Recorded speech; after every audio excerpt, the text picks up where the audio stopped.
Hey girls, it's Monday and I don't have a very interesting intro, so cue the music.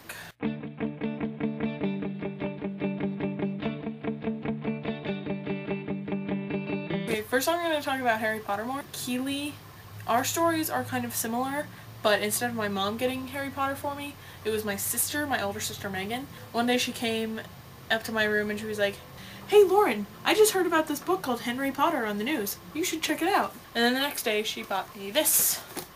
And I read the first chapter and I didn't really like it, so I kind of stopped. Blasphemy.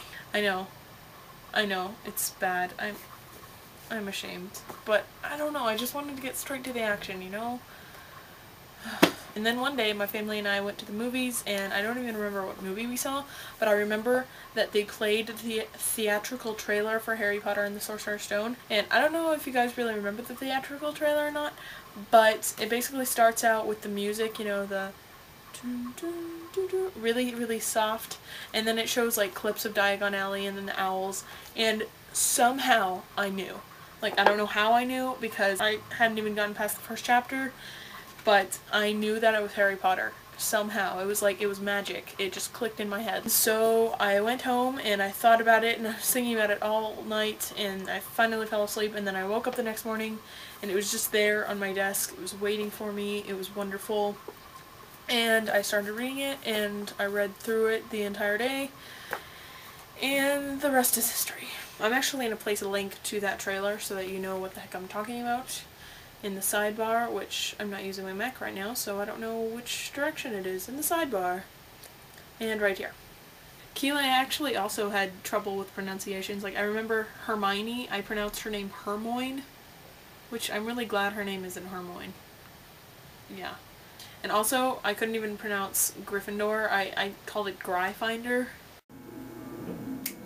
Probably wondering about this change of scenery, and that is because my roommate walked in and I can't vlog with people in the room. So I came in here.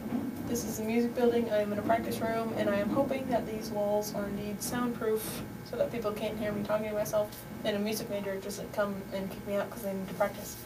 You can probably hear that drumming slash xylophone playing right now, and that is because I'm in the music building and music happens in the music building. And I was in the middle of answering questions, so Sammy, you asked what our favorite animal is, and I'm going to have to go with Chelsea and say whales, because I love whales. In my freshman year, my church and I went to Orlando for this leadership conferencing, and we went to SeaWorld, and ever since then it's kind of been like my secret dream or something, is to become a whale trainer. I know this really isn't necessary, but I am going to tell you my least favorite animal, because I think it's something you need to know about me. There's something I kind of have to confess to you guys. My least favorite animal is a lion. No joke, I really don't like lions. I think it's because whenever I was really young, I used to watch National Geographic like crazy and everything. They were doing this special on lions, and it turns out, like, if there's a food shortage or something like that, it showed the male lion eating baby lions, eating cubs. And it was horrible, and I was like traumatized, and ever since then I've just hated lions. And then it gets even worse, because the mother lion of the cubs that the male lion just ate started like strutting in front of that other lion that just ate her babies. And they started saying that she was flirting, and I was like, what? And then he humped her. And I was like, slut lion! And you know, before I get comments on this, I know that lions aren't like humans, and so they don't think the same things as we do. They're not like, well, I am really hungry, but I know that it's just wrong to eat those babies. Also, they're really proud. That's right, ho. And that just annoys me. You stay down there. I'm gonna chill out on this rock and look awesome. Look at this mane. You wish you had this mane. That's right, passersby. You take a picture. You take a picture of this. Oh wait, gotta change positions. Oh, he's so full of himself. And that mane is not that hot. It's dirty and full of split ends. It's really gross. And everyone knows that I am the hunter in the wild. And I could totally kick his butt if I wanted to. What'd you say about my mane? Wow, I'm like full of controversy today. First I reveal that I was turned off from the first book by reading the first chapter because I thought it was boring, and now I'm saying that I don't even like my own house mascot. I am like rocking your world. Keely, what superpower would we have if we could choose from anything? I am going to say like transport abilities, kind of like jumper. Chelsea, my favorite holiday is Christmas, like Jessie said. I also really like Easter. I remember whenever I was a little girl going to get Easter dresses every year. Also, I really love Cadbury cream eggs. Oh, good lord. They are, Chelsea, as you would say, the sheezy. Jessie, do I think there is more than one wizard bank in the world? I think yes. It's funny because I was actually just thinking about this earlier. Like, not this question specifically, but I was thinking about the Salem Witches Institute in America and how they mentioned that in the Goblet of Fire book. I think there are more banks in the world. It's kind of difficult to imagine, I mean, because it's mainly in England, you know, and we hear a little bit about other countries like France and Bulgaria, but it's mainly England, and so I have kind of a hard time imagining it without hearing more about it.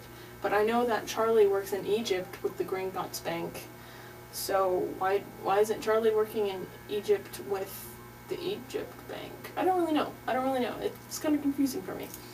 But yes, that is my answer to your question. I do think there are more banks. Okay, chapters 6 through 9 this week. Chapter 6, The Journey from Platform 9 3/4.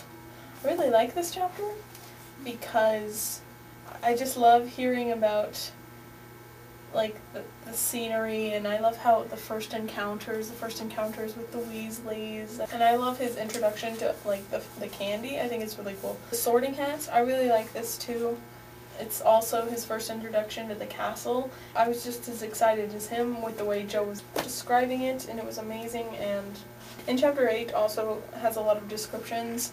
It talks about how there were 142 staircases at Hogwarts, wide sweeping ones, narrow rickety ones, some that led somewhere different on Fridays, some that with a vanishing step halfway up that you had to remember to jump. There were doors that wouldn't open unless you asked politely or tickled them in exactly the right place, and doors that weren't really doors at all, but solid walls just pretending. I love that. And the Midnight Duel is one of my favorite chapters because he flies for the first time. And that was just a really happy moment for me. Oh, I also have something to show you. I got these in the mail. They're a bunch of CDs from my Wizard Rock EP of the Month Club sign up. I have the Mudbloods. Oh, I'm so happy. I've been listening to this CD mostly. Actually, I haven't even begun to listen to any of the rest of these. I just got super excited about the Mudbloods. And I really like their song, I Wish You'd Be My Witch. I love that song. And then, of course, my all-time favorite, A Pensive Full of Unrequited Love. Okay, my question for the week is, what is your favorite Wizard Rock band? I actually have two. I have the Mudbloods are my favorite, and also the Moaning Myrtles. I love the Moaning Myrtles. They were like my first favorite. The prophecy did not